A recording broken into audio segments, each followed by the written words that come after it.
Sri Krishna Parabrahmane Namaha. Sri Sadguru Paramatmane Namaha.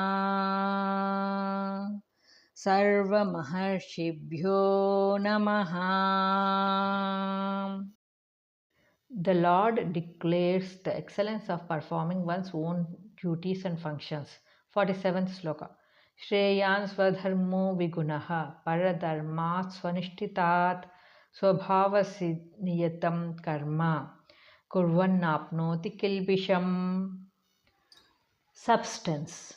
Better is one's own duty through destitute of merits or incomplete than the duty of another well performed. The man who performs action ordained by his own nature does not incur sin. Commentary. The Lord declares that one should not give up his prescribed duty, though it appears difficult to perform it fully and completely. The duties of another man appear easy and attractive, but the true seeker should stick to his own method and way of life. This is certainly better than abandoning one's own duty and taking up another's and doing it even maliciously. We have to refer this statement to Arjuna's original plea to abandon fighting and to live the life of a mendicant. Arjuna is a Kshatriya and his duty born of his own nature is to fight. He should not give up his duty, he should perform it in the true spirit of Karma Yogi. By doing so, he does not incur sin. The principle holds good to all men engaged in various forms of work, each according to his own nature. The verse may be interpreted in another way. Swadharma may be taken as to mean Atma Dharma. To think of Atma and meditate on that may appear difficult, and living the life of the senses in the objective world may be easy. But the real seeker should continue the Atma Dharma in spite of difficulties and failures. In fact, Atma Dharma is the real state of man, and life in the senses and the objective world is the alien disposition, Paradharma. Though Paradharma appears easy and pleasing for the time being, it leads to bondage and sorrow in the end. Atma Dharma, on the other hand, though appearing to be difficult and troublesome in the beginning, leads to bliss and liberation in the end. So, Atma Dharma is infinitely better than Paradharma. Question. What dharma is better for man? Answer. That which is born of his own nature and pertains to his own state is better than the functions of another state. Question. By what does man escape from sin? Answer. By performing one's own duties in a spirit of a surrender to the Lord, man does not incur sin. The Lord declares that man should not abandon his dharma, even though it is beset with the faults. 48th Shloka. Sahajam karma kaunteya sadoshamamya natyajet sarvarambhahi doshena dhumena Substance. O Arjuna, one should not abandon the duty to which he is born, though it is attended with evil. All undertakings are indeed enveloped by evil, like fire by smoke. Commentary. As action is performed by the senses and the physical organs, it is within the region of the objective world, conditioned by the three gunas. Therefore, all action is attended by some form of evil or another. All action is anatma, it is objective and it is corrupted by the gunas, and so all action partakes of evil. Fire is enveloped by smoke, there can be no fire without the covering evil of the smoke.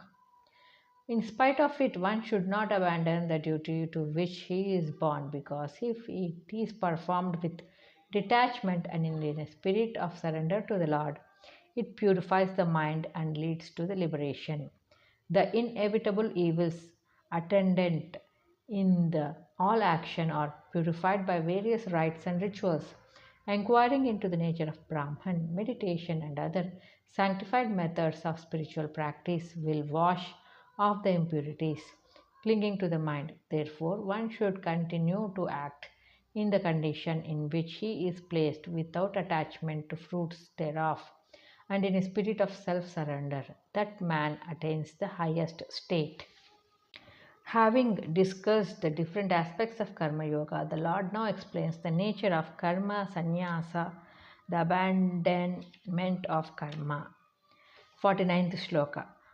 Asakta buddhi sarvatra jitatma vigataspruha nashkarmya siddhim paramam sanyasena adhigacchati.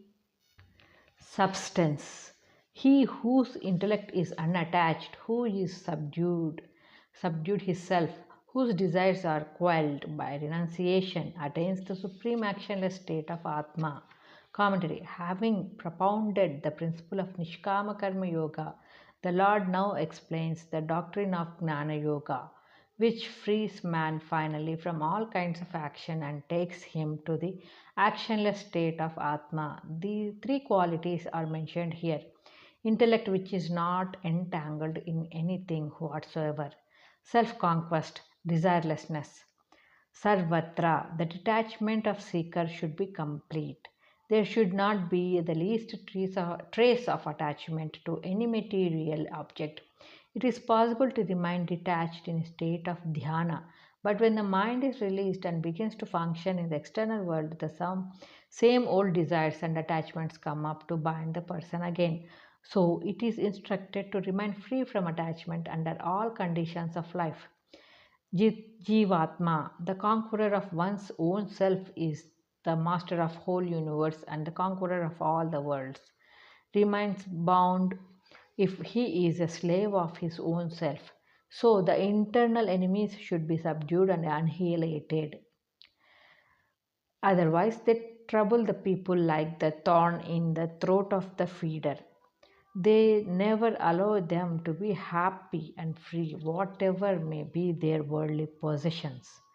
Vigataspruhaha. He is free from the desire to enjoy the pleasures which he had experienced formerly and which remain in his memory as a deep rooted longing. The mind is disturbed by such pleasurable memories and the longing to possess them again and again. Only when there are no longings and desires, the mind remains steady and firm. Naishkarmya Siddhim. Moksha is here described as Naishkarmya Siddhi, that is the state where there are no actions, either external or internal. As the Atmic state is beyond the body and mind, no action is, if possible, for the man of self realization.